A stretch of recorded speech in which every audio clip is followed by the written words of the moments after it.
নমস্কার, আমি বন্দনা। আমার কিচেনে আপনাদের সবাইকে স্বাগত জানাই। আবারও এসে হাজির হয়েছি নিরামিষ ভেন্ডির একটি রেসিপি নিয়ে। দেখে নেওয়া যাক আজকের এই রেসিপিটি। নিরামিষ ভেন্ডি তৈরি করার জন্য এখানে আমি নিয়েছি 20-22টা ভেন্ডি। আমি বড় সাইজের নিয়েছি। ভেন্ডি আমি পরিষ্কার করে ধুয়ে নেওয়ার পরে একটা ভেন্ডিকে 3 টুকরো করে কেটে নিয়েছি। আমি রান্নাটা করবো রিফাইন্ড অয়েলে, আপনারা চাইলে যে কোনো কুকিং অয়েলে করতে পারেন। 2 চামচ রিফাইন্ড অয়েল গরম করে নেওয়ার পর দিয়ে দেবো ভেন্ডি। ভেন্ডি হালকা করে ভেজে নেব। 3-4 মিনিট মিডিয়াম ফ্লেমে ভেন্ডি ভেজে নেওয়ার পর গ্যাসের ফ্লেমটা বন্ধ করে দেবো। একটা পাত্রে উঠিয়ে নেব। ভেন্ডির জন্য একটা মশলা আমি তৈরি করে নেব। এখানে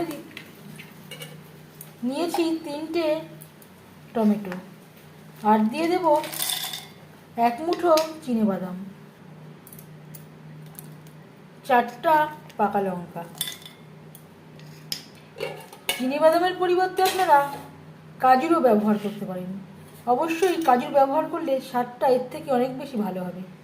আর দিয়ে দেব দুধ। এর একটা পেস্ট তৈরি করে নেব।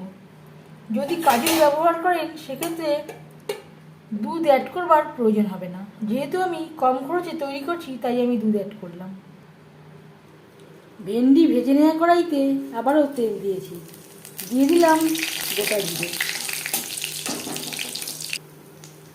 জিরে ভেজে নেওয়ার পর দিয়ে দেবো চিনেবাদাম, দুধ ও টমেটো, যেটা আমি একসাথে বেটে রেখেছিলাম।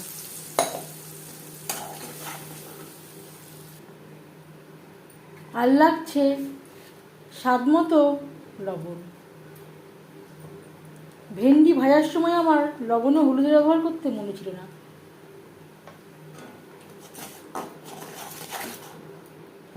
মিক্সচারের জারটা ধুয়ে জল। 4-5 মিনিট লো টু মিডিয়াম ফ্লেমে মশলা বেশ ভালো করে কষিয়ে নেব।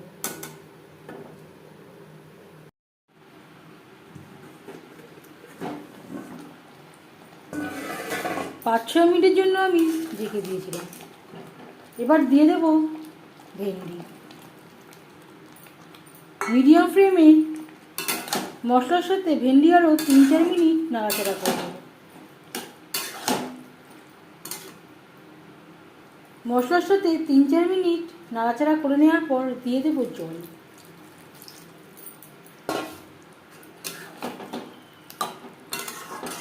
বেশ ভালো করে মিক্স করে দেব। ভেন্ডি প্রায় সেদ্ধ হয়ে এসছে। আরও 3-4 মিনিট কুক করে নেব। আরও 3-4 মিনিট গ্রেভির সাথে রান্না করে নেওয়ার পর এবার যাচ্ছি ফাইনাল স্টেপে। দিয়ে দেব ছোট 1 চামচ ভাজা মশলা। এখানে রয়েছে জিরে, ধনে, শুকনো লঙ্কা, তেজপাতা ও গোলমরিচ। বেশ ভালো করে মিক্সড করে দেব। গ্যাসের ফ্লেমটা বন্ধ করে দেব।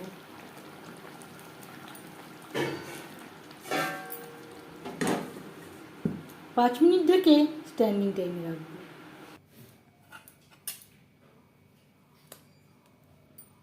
নিরামিষ ভেন্ডি রেডি সার্ভ করার জন্য।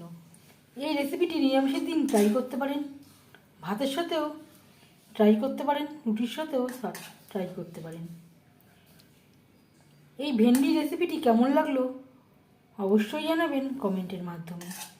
যদি এই রেসিপিটি ভালো লেগে থাকে লাইক করবেন, শেয়ার করবেন, সাবস্ক্রাইব করবেন আমার চ্যানেলটি, বেল আইকনটা প্রেস করে দেবেন। যখন আমি নতুন ভিডিও আপলোড করব তার নোটিফিকেশান সবার আগে আপনার কাছে পৌঁছে যাবে। আপনারা সবাই অনেক অনেক ভালো থাকবেন। এই ভিডিওটি দেখার জন্য ধন্যবাদ।